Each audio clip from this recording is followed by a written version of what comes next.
अगर आप भी ज़मीन संबंधित समस्या से जूझ रहे हैं और आपको कुछ समझ नहीं आ रहा है क्या करें, तो आप जो है अपना समस्या जो है कमेंट करके पूछ सकते हैं। हम कोशिश करेंगे वीडियो के माध्यम से जो है आपको जवाब देने का प्रयास करेंगे। तो देखिए अभी जो इनका सवाल है, और ये गोपाल कुमार जो है ना ये पूछ रहे हैं कि सर मेरा ज़मीन 1966 का केवाला है, जिस ज़मीन के लिए उसके नाम से जो है जमाबंदी चल रहा है और उसका जो बारिश ज़मीन पे जो है चढ़ाई कर दिया है, उसके बाद जो है हम दाखिल खारिज के लिए अप्लाई किए केवाला में। खेसरा नंबर गलत है 2 के जगह पे जो है 3 हो गया है और उसके कारण जो है CEO जो है ने रिजेक्ट कर दिया, और उसका उपाय क्या है। ठीक, देखिए मामला जो है 1966 का ही है और मामला जो है ये एक तरह से पुराना खाता खेसरा के अनुसार ही होगा। ठीक है, तो अगर ऐसा है, ये पुराना खाता खेसरा के अनुसार सारा जो आपका केवाला है ज़मीन जो आपने, अब उसमें त्रुटि जो आपका है वो हम बता रहे हैं 2 के जगह पे 3 हो गया, लेकिन मेन होता है चौहद्दी भी। ज़मीन का खाता अगर मान लेते हैं इसका खाता 100 है, अब उसमें आपका 203 जो है, अब मान लेते हैं 205 है, ठीक है खेसरा, और उसके जगह पे आपका 305 हो गया। लेकिन ये भी देखना है कि 100 में 305 है कि नहीं है। नहीं है, अगर वो खेसरा नहीं है, लेकिन चौहद्दी क्या है, चौहद्दी कहीं 205 वाला तो नहीं है, तो तब फिर जो है अगर वो ज़मीन लिए हैं उसके नाम से तो जमाबंदी चल रहा है और उसका वारिस जो है वो बिल्कुल वो हो सकता है ज़मीन को अगर चाहे तो बेच भी सकता है। लेकिन आपको रुकना नहीं है अभी फ़िलहाल, आप कोर्ट जाइए। अब आप जो है इसके लिए आपको सिविल कोर्ट जाना पड़ेगा, कोई अधिकारी से कोई भी मदद आपको फ़िलहाल नहीं मिलेगा। मामला पुराना से संबंधित है, ठीक है, और त्रुटि भी है। आपको उस जो रजिस्ट्री किया उसका जो वारिस है उसको नोटिस करना होगा। नोटिस करने के बाद आपका वकील जो है उसमें जो ठीक है खाता है और वो जो खेसरा है प्लॉट नंबर है उसमें उस त्रुटि को जो है मेंशन करने के बाद, और ज़मीन का जो चौहद्दी है ना, जो वो बहुत बड़ा चीज़ होता है, इसलिए चौहद्दी भी लिखा जाता है, ताकि बाई चांस कोई त्रुटि हो जाए तो उसका जो है तो वो वही आपके पास एक बेहतर विकल्प है। आप इधर उधर जो भागेंगे प्रक्रिया में, और अगर कोई दूसरा त्रुटि होता तो और बहुत सारा अधिकारी के पास जो है हम आपको सजेस्ट करते, आप वहाँ पे जा सकते थे। लेकिन ऐसा त्रुटि ही है कि आपके लिए जो है सबसे बेहतर होगा सिविल कोर्ट ही जाना। आप जाएं और सिविल कोर्ट में जो भी कोई लॉयर हैं उनसे मिले, आप उनको बता दें कि मेरा जो है ऐसे केवाला है और उसमें ये त्रुटि हो गया है, चौहद्दी सही है, ठीक है, उसमें जो लिखा हुआ चौहद्दी सही है, बाकी सब कुछ सही है, बस ये त्रुटि है जिसके चलते जो है CO के द्वारा रिजेक्ट किया जाता है। और जो है उसके बाद जो उसके वंशज हैं उनको यही चीज़ होगा कि जवाब मांगा जाएगा पूर्वज के द्वारा, जो भी ज़मीन बेचा गया कि नहीं बेचा गया। अब रजिस्ट्री है तो बेचा ही गया, इसमें पूछने वाली बात क्या है, रजिस्ट्री तो एक तरह से वेरीफाई हो ही जाएगा। ठीक है, तो ये तमाम चीज़ें हैं, इस तरह से प्रक्रिया का जो है प्रक्रिया का पर काम होगा, और इस पे जो है आप करने के बाद ही आपका जो है यहाँ पे से आप उसको बेहतर तरीके से अपना कागज़ तैयार कर सकते हैं। ठीक है, अगला सवाल जो है पूछ रहे हैं कि ये सुखदेव मिस्त्री का ज़मीन का छेदी मिस्त्री जो है प्रणाम किया है ना, या जो भी खरीदा, और उसके बाद जो है सुखदेव मिस्त्री का नाम चढ़ गया, ये कैसे समस्या का हल होगा। ठीक है, उसके बाद जो है जो यहाँ पे बल्कि छेदी मिस्त्री में जो है पैसे देकर ज़मीन खरीदा था।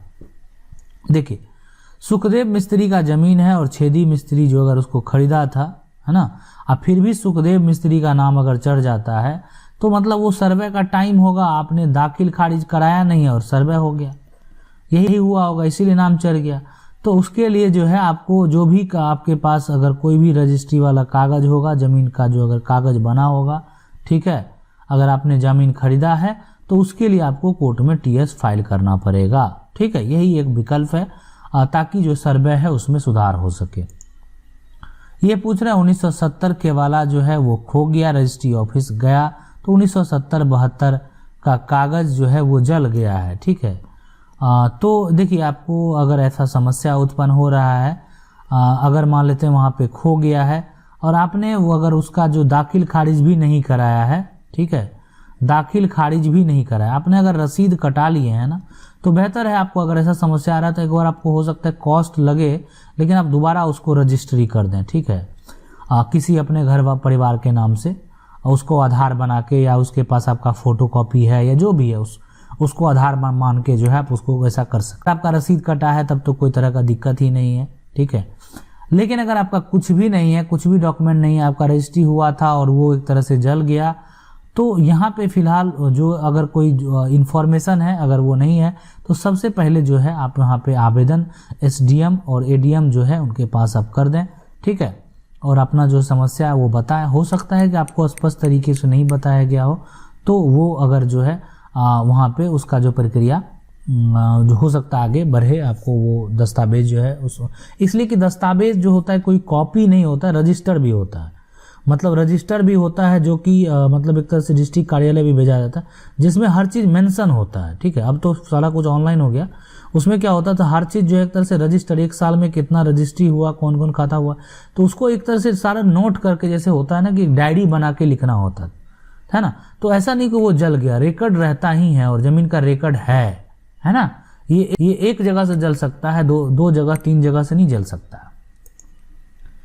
अब तो फिलहाल ऑनलाइन का ज़माना है, तो ये सब समस्या उत्पन्न ना होगा, ना आने वाले समय में ऐसा कभी कोई तरह का दिक्कत होगा। ये पूछ रहे मुस्लिम समाज में पिता की प्रॉपर्टी में जो माता जी हैं उसका हिस्सा होगा, वो हिस्सा अगर माता किसी बेटा या बेटी को जो देना चाहे तो वो कम खर्च में कैसे ट्रांसफ़र कर सकती है। देखिए, अगर ये मुस्लिम समाज में पिता अगर जिंदा हैं, ठीक है, तो फिर माता जो है उसको ट्रांसफ़र नहीं कर सकती है। पिता जिंदा है, पिता के नाम से ही रसीद कट रहा है, तब फिर माता फिलहाल कुछ नहीं करेगी। पिता का अगर मृत्यु हो गया है तो फिर ऐसा लीगली पॉसिबल है, ऐसा हो सकता है, ठीक है।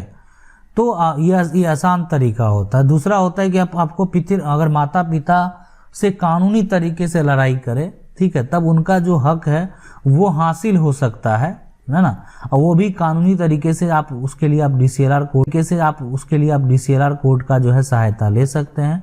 अगर आपका जो भी हासिल करना है वो नया से संबंधित है, नया सर्वे से संबंधित है जो वर्तमान में, और वो उसी से जो है आपको हिस्सा लेना है, तो आप इस कोर्ट में जो है अपना हिस्सा हक के लिए जो है फाइल कर सकते हैं, ठीक है।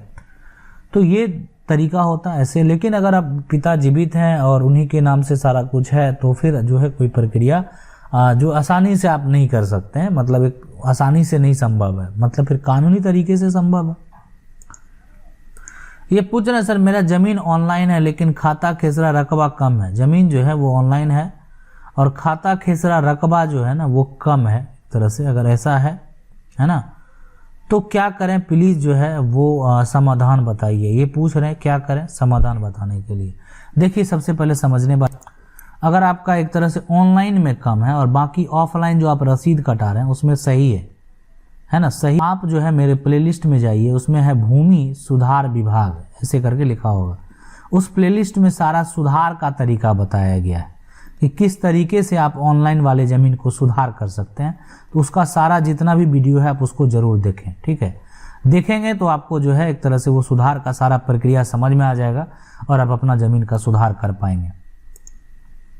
ये पूछ रहे हैं सर, मेरा गांव में एक जो है शिव मंदिर है और मंदिर के नाम पे जो है एक तालाब है जो कि लगभग 1 एकड़ है। पहले वो ज़मीन गैरमजरूआ था, लेकिन जो है 1979 के सर्वे में वो मंदिर के नाम पे हो गया है। लेकिन गांव के कुछ लोग एक ही परिवार से हैं और मंदिर की देखरेख जो है के नाम पे उस ज़मीन का जो है अतिक्रमण करते जा रहे हैं और दूसरों को जो है वो परेशानी भी कर रहे हैं। वो शिव मंदिर उनके पूर्वजों ने बनाया था, पर वो तालाब जो है उन लोगों का नहीं था, ठीक है, बिहार सरकार ज़मीन था।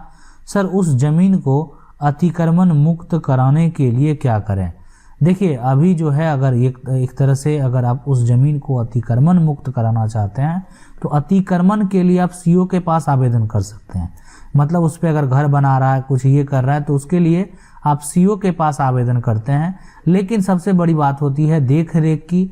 तो देख रेख अगर मान लेते हैं जो भी उस क्षेत्र के पंडित होंगे, ब्राह्मण होंगे, जिनके द्वारा जो भी देख रेख मंदिर का वहाँ पे किया जाता होगा, तो वो अलग चीज़ है। लेकिन अगर अतिक्रमण की बात है तो अतिक्रमण जो है वो सीओ के द्वारा ही, अगर सीओ का ऑर्डर हो जाएगा तो अतिक्रमण जो है वो हटाया जा सकता है।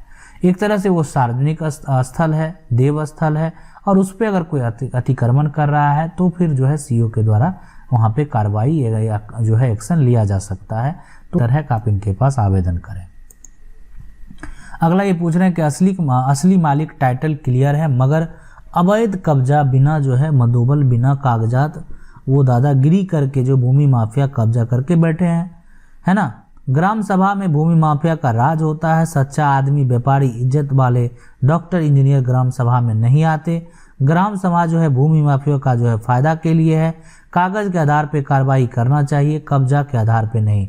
कब्जा के आधार पे जो है कानून में जो है कार्रवाई नहीं होता है, इस बात को आप समझ लें।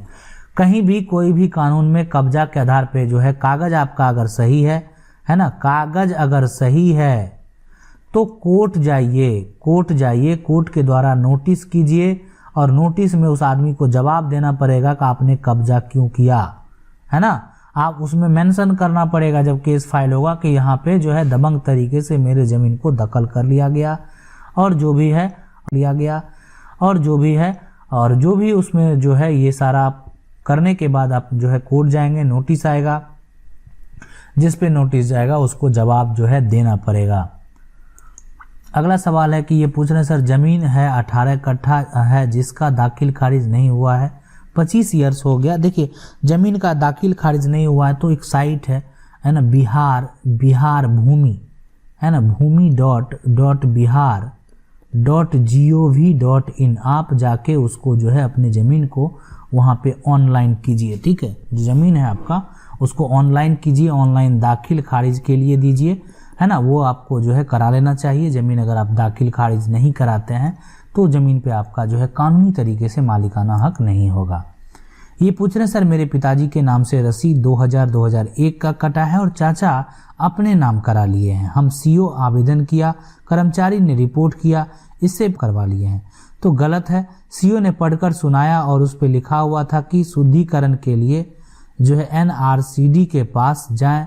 हमें जो है LDC के पास जो है वो LDC के पास आवेदन किए तो उसमें उसने सुना नहीं और राजस्व में आवेदन के लिए भेज दिया। अब क्या करें? अब जो है सबसे पहले आप जो है इसमें जो आपको अगर गलत तरीके से किया है तो DCLR कोर्ट चले जाएं, ठीक है। सबसे पहला काम अगर यहीं पे आपको जाना है, आपको जो DCLR कोर्ट में है तो उसके खिलाफ आपको आवेदन करना है। अगर आप उसके पर भी वो जो है ये तरह का समस्या उत्पन्न अगर नहीं होता है, मतलब यहाँ से 100% है आपका की सॉल्यूशन हो जाएगा। लेकिन अगर बाय चांस नहीं होता है तो दूसरा जो है आप अधिकारी से के पास जाने से अच्छा है कि आपको सिविल कोर्ट जो है ही चले जाना चाहिए, ठीक है। और बिल्कुल कोर्ट जाने से डरे नहीं, ऐसा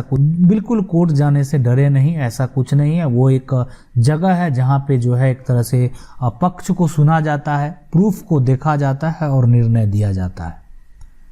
अगला सवाल है कि ये पूछ रहे हैं सर जी, मेरा खरीदा गया जमीन गैर मजरूआ मालिक है, ये कैसे बिक सकेगा? रसीद ऑनलाइन कट रहा है, ठीक है।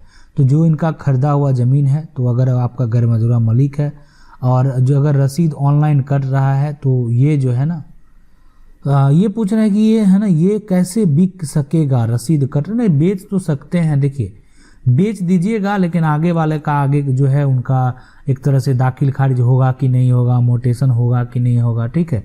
तो ये ज़मीन जो होता है ना कि आपके अंडर वाली चीज़ है, आपको बंदोबस्त करके दिया हुआ रहता है, तो इसको बेचना जो है एक तरह से बेचने का अनुमति नहीं होता है, ठीक है।